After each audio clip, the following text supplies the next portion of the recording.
This is Shannon Barnes, Human Services 508 for Liberty University, and this is my interpersonal communication project. Next slide. What is communication?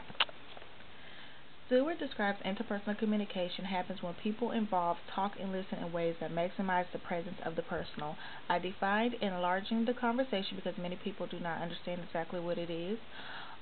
Enlarging the conversation helps you identify your weaknesses in communication so that you can find the skills in order to improve while letting others cooperate in your conversation.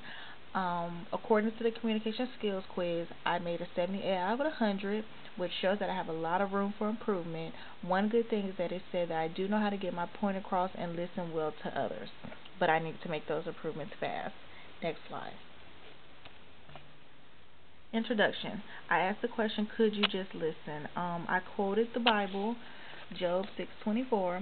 It says, "Teach me, and I will hold my tongue. Cause me to understand where I have erred." This has come from the New King James Version. I also quoted Burley Allen, which states, "Reflection upon one behavior is a useful tool to increase effectiveness in handling interpersonal relationships."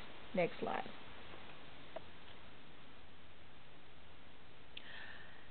My overarching goal in life is to become a more effective social worker by transitioning to level one listening so that I could become more effective at empathetic listening. So overall, my overarching goal is to become more effective at empathetic listening. Next slide.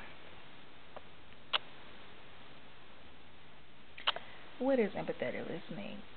Stewart describes empathetic listening. It enables you to understand the other person thoroughly and fully. Burley and Allen quoted, "At this level, listeners refrain from judging the talker and place themselves in the other positions, attempting to see things from his or her point of view." I quoted Shipley, which was an article, says empathy is crucial to understanding the perception of another person's experience. The use of empathy conveys the speaker that the listener is fully present and actively engaged in the encounter. Next slide. This slide introduces the DISC model. It says understanding personality pattern is one of the keys to improving your relationship to solving the people puzzle, and that was quoted from Carbonell. Next slide. My behavior blend. According to Uniquely You Assessment, I am a DS or SC. Some of my characteristics of those would include assertive, driven, determined, demanding, direct, aggressive, and controlling. Next slide. Behavior blend continued. My behavior blend is identified as a high D, which means I can be insensitive to other feelings, which violates everything empathy stands for. Because of my D tendencies, I come across as uncaring or forceful, which disconnects the personal connection I need to have as an effective communicator. My focus now is to listen from the heart, which opens the doorway to understanding, caring, empathy, and that was quoted from Burley Allen. Next slide. Background and behavior blend. Three things that impact my communication is my personality, how I was socialized, and my childhood experiences. I described some negatives, which was I tend to be aggressive and assertive. I can be sensitive to other people's feeling, and I can be controlling. Some positive aspects will be in school I was rewarded for listening. My parents did not interrupt me, ignore me, or turn away from me when as I was talking, and my parents paid a great deal of attention to me. As a child, I was stroked in positive ways, which means my parents hugged, kissed, and listened to me. Next slide. Potential barriers. There are potential barriers in communication every day. Every day, people deal with those. Barriers can include mentally or physical barriers. There's a strong connection between the quality of your communication and the quality of your life, and that was quoted from Stewart. Next slide.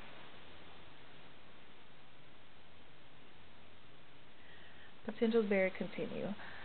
My tendency to be emotional is a barrier because experience high emotions, either positive or negative, usually interferes with your listening ability. Strong feelings are one barrier that influence effective listening, and that was quoted from Burley Allen. How I would deal with this is I will work harder to control my emotions rather than controlling the situation. I also will use Peterson's advice about how to deal with emotions. Peterson says three things will help. One is recognize your emotions. Two is accept your emotions. And three is decide what to do with your energy. Next slide. Another barrier that I have is to be dominant and controlling. People tend to resist me because they feel threatened by me. How I would deal with this barrier is being sweeter, more gentle to those that resist me and those that does not do exactly what I want them to do. Next slide. Noise pollution. Noise pollution is described as internal or external distraction that's plagues communication. Two external noise pollutions that I deal with is a talker not speaking loud enough. That is because it makes me feel that you're not confident in yourself. Fidgeting also is an external pollution for me because it makes me feel that you're nervous. Internal noise pollution is I'm a biased listener because I'm extremely emotional. It creates a barrier for me. Because I'm an emotional listener, when I get emotional, I tend to tune out the talker. And I am controlling. I would do anything necessary to get my way. So that's an internal noise pollution. Next slide. Solutions to noise pollution. Things that I would do is first I have to quote the Bible. It says, "Give ear, Job, listen to me. Hold your peace, and I will speak." This is from Job 33:31. I also will stop being so aggressive and bossy so that I can keep an open mind. I will be more aware and listen to others with my total being. I will use empathetic listening so that I will be non-judgmental. I will resist external distraction when possible. This means I need to concentrate on concentrating. I will control my emotions. That means I will watch out for my hot buttons. And I also will practice effective listening on a regular basis. Next slide. Plan of action. I quoted Hank, which was from an article. It says, "The ability to recognize and adapt to your listener communication styles will make them feel that you have taken the time to listen and focus on their needs. This results in a positive experience and strengthens their relationship."